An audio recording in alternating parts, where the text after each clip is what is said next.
नमस्कार प्रिय दर्शकों, हाजिर हूँ आज देवगुरु बृहस्पति के कुछ उपायों को लेकर।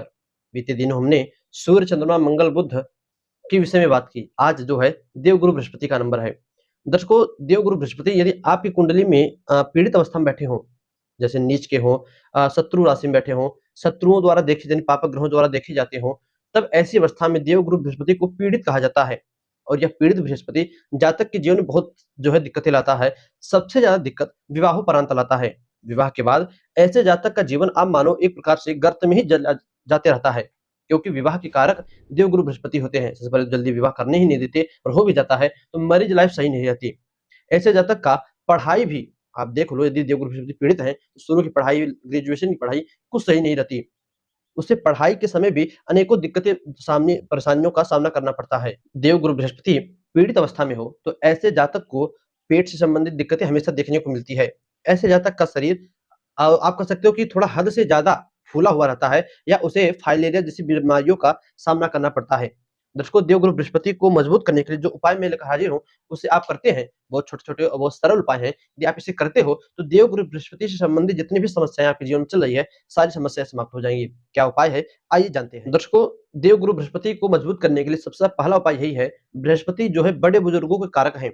बृहस्पति देवगुरु हैं, तो गुरुओं के कारक हैं।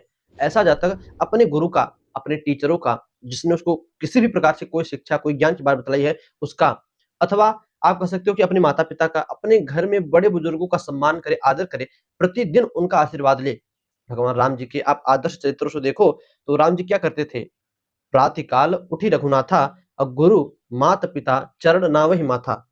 किसी इसी प्रकार से चौपाई है, तो प्रतिदिन भगवान राम उठकर अपने माता-पिता के चरणों में, अपने गुरु के, भाई राज दरबार लगता था तो उसमें गुरु वशिष्ठ भी आते थे, तो गुरु जी के चरणों पर अपना माथा लगाते थे। अब ये आज का नहीं कि एक हाथ से पैर छूकर प्रणाम कर लिए या एक हाथ से प्रणाम कर लिए सलाम की तरफ।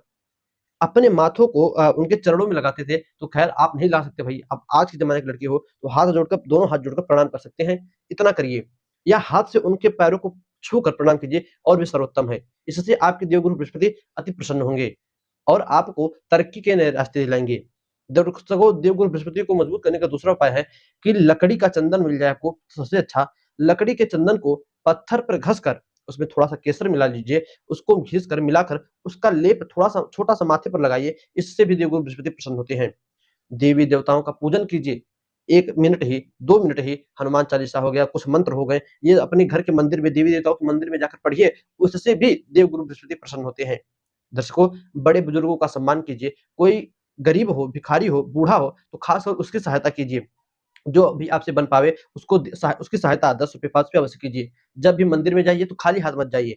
जो भी आपकी जेब में हो, ₹1 हो, ₹10 हो, ₹100 हो, ₹1000 हो, मंदिर में दान देकर अवश्य आइए। मंदिर में जो पुजारी हो उनका आशीर्वाद लीजिए, इससे भी देवगुरु प्रसन्न होते हैं।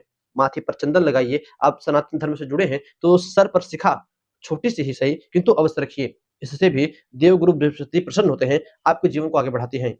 दर्शकों, इसी के साथ-साथ यदि आप मंदिरों में जाते हो तो आपसे कोई अब शुल्क, पैसों की सहायता नहीं बन पाती, तो वहाँ पर जो भी बन जाए वो काम कर दीजिए। झाड़ू हो गया, पोछा हो गए, या पुजारी जी, मंदिर भगवान की कई सारी सेवाएँ होती है। भगवान के बर्तनों को धुलना, कपड़ों को धुलना, जो भी आपसे बन पावे, मंदिर की सेवा कीजिए, निःशुल्क सेवा कीजिए मंदिर की, इससे भी बृहस्पति प्रसन्न होते हैं। दर्शकों, अपना चरित्र, अपना कैरेक्टर थोड़ा बचा कर रखिए। देवगुरु बृहस्पति यदि कमज़ोर हैं, तो अपने चरित्र पर लगाम रखिए। परपुरुष से, परस्त्री से संबंध नहीं बनाना चाहिए, अथवा इससे भी देवगुरु बृहस्पति और नाराज़ होते हैं। ऐसे जातक के जीवन में और तकलीफ़ें बढ़ती है। दर्शकों, ऐसे जातक को यदि विवाह हो चुका है तो अपनी पत्नी का अथवा अपने पति का सम्मान करना चाहिए। ऐसे जातक को चाहिए कि यदि वो कहीं रास्ते में भी जाए और मंदिर दिख जाए, तो वहाँ पर प्रणाम करते हुए, अपना माथा झुकाते हुए तब निकले। इससे भी देवगुरु बृहस्पति प्रसन्न होते हैं।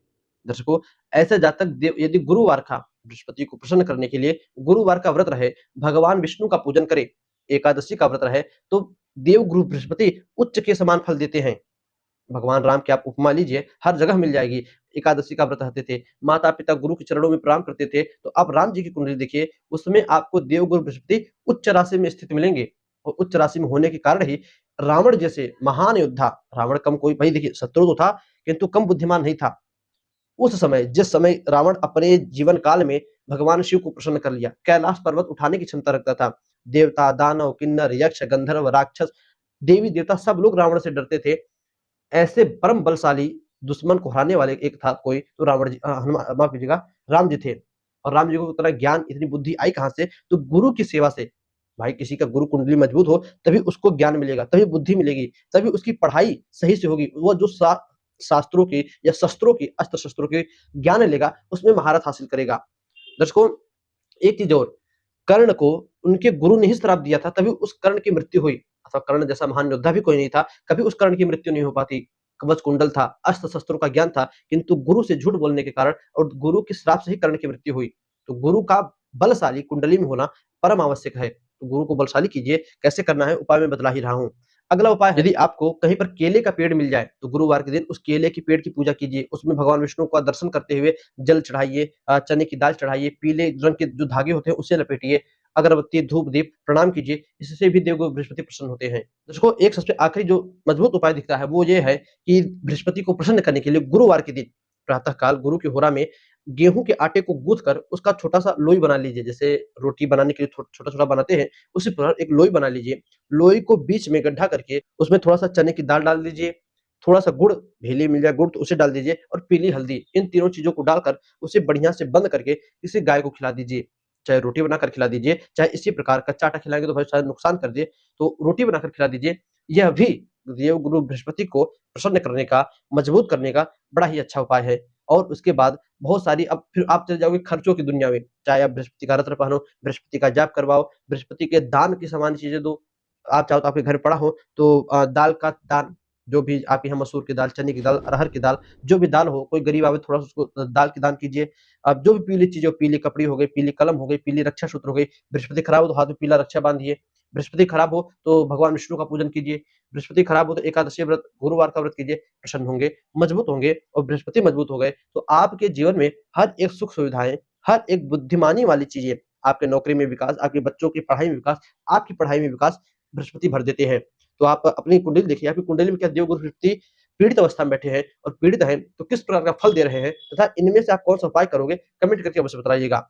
दर्शकों, बस आज कितना ही, इजाजत दीजिए, पुनः से मुलाकात होगी कल किसी नई वीडियो में, नए टॉपिक के साथ। तब तक के लिए नमस्कार।